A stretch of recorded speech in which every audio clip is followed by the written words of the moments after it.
नमस्कार, आप live cities देख रहे हैं। मैं हूं जय शुक्ला।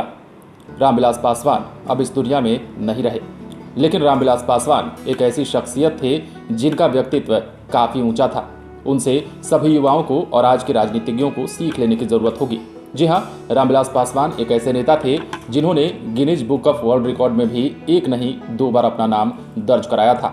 रामविलास पासवान का गुरुवार की देर रात निधन हो जाने के बाद पूरे राजनीतिक गलियारे में शोक की लहर दौड़ गई।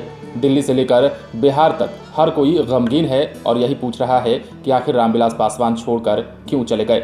हम आपको बताने जा रहे हैं रामविलास पासवान के उन रिकॉर्ड्स के बारे में जो अब शायद किसी के लिए मुमकिन नहीं होगा। रामविलास पासवान का शानदार व्यक्तित्व देश की युवा पीढ़ी के राजनीतिज्ञ, सामाजिक कार्यकर्ताओं के साथ साथ देश के सभी वर्गों के लिए लंबे समय तक प्रेरणादायक बना रहेगा।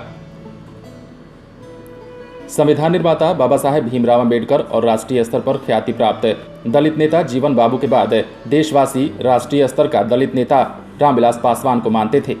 भारतवर्ष के लोगों में दलित नेता के साथ साथ समाज के हर वर्ग को सामान्य रूप से काम करने का एक अलग पहचान दिया था। वो सिर्फ दलितों के ही नहीं बल्कि समाज के हर वर्ग की भलाई चाहते थे। आरक्षण के लिए मंडल आयोग की सिफारिश करने, सवर्णों को भी 15% आरक्षण देने की आवाज़ रामविलास पासवान ने ही उठाई थी।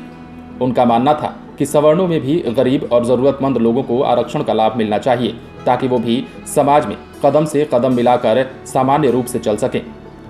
उनकी मांग के अनुरूप ही केंद्र की मोदी सरकार ने सवर्णों को भी 10% आरक्षण देने का निर्णय लिया था। इसके लिए भी देश के सवर्णों में उनकी एक अलग पहचान बनी जिसे देशवासी सदा याद रखेंगे। उनके बारे में लोगों का मानना है कि वो समाज के सर्वमान्य हितों को मानकर उसके लिए हमेशा आवाज़ उठाते रहे और न्याय भी दिलाते रहे।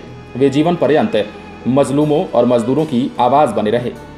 1977 में रामविलास पासवान ने हाजीपुर लोकसभा क्षेत्र में पहली बार जनता पार्टी के टिकट से चुनाव जीतकर विजय हासिल की थी। पहली बार ही लोकसभा के चुनाव में उन्होंने सर्वाधिक वोटों से जीतने का विश्व रिकॉर्ड भी बनाया था। तब से वे लगातार हाजीपुर से चुनाव लड़ते रहे। इसी दौरान दूसरे चुनाव में पासवान ने सर्वाधिक मतों से जीतने के अपने ही रिकॉर्ड को देखकर उससे भी अधिक मतों से जीतकर दोबारा अपना नाम विश्व स्तरीय रिकॉर्ड में दर्ज कराया था। ये उनके जीवन की बहुत बड़ी उपलब्धि थी। 1977 के बाद से हाजीपुर संसदीय क्षेत्र से 1984 में एक बार उनको हार का सामना भी करना पड़ा। उसके बाद एक बार फिर हाजीपुर से चुनाव हार गए थे, यानी अपने राजनीतिक जीवन में 2 बार चुनाव में हार का सामना उन्हें करना पड़ा था। केंद्रीय मंत्री रामविलास पासवान 1977 में पहली बार हाजीपुर आए और तब से हाजीपुर के हो गए। वो अपनी बैठकों में, जनसभाओं में बार बार कहते थे, हाजीपुर की मिट्टी और जर्रा जर्रा में मेरा माँ और बेटे का रिश्ता है और वो अटूट है। हाजीपुर की मिट्टी की सेवा माँ की सेवा की तरह करता हूँ और करता रहूँगा। तो ऐसे व्यक्तित्व रामविलास पासवान के जाने से सभी मर्माहत हैं और रामविलास पासवान ही ऐसे नेता थे जिन्होंने एक नहीं बल्कि 2 बार Guinness book of world record में अपना नाम दर्ज कराया है। ये बहुत बड़ी उपलब्धि है। उनके जाने के बाद हर कोई उनकी उपलब्धि को याद कर रहा है, उनकी शख्सियत को, उनके व्यक्तित्व को याद कर उनसे प्रेरणा लेने की कोशिश कर रहा है। आज के समाज में राजनीतिक पृष्ठभूमि में अगर देखा जाए तो रामविलास पासवान के जैसी शख्सियत शायद ही कोई और होगा। आप बने रहें लाइव सिटीज़ के साथ। खबरों के अपडेट्स के लिए हमारे चैनल को सब्सक्राइब कर लें।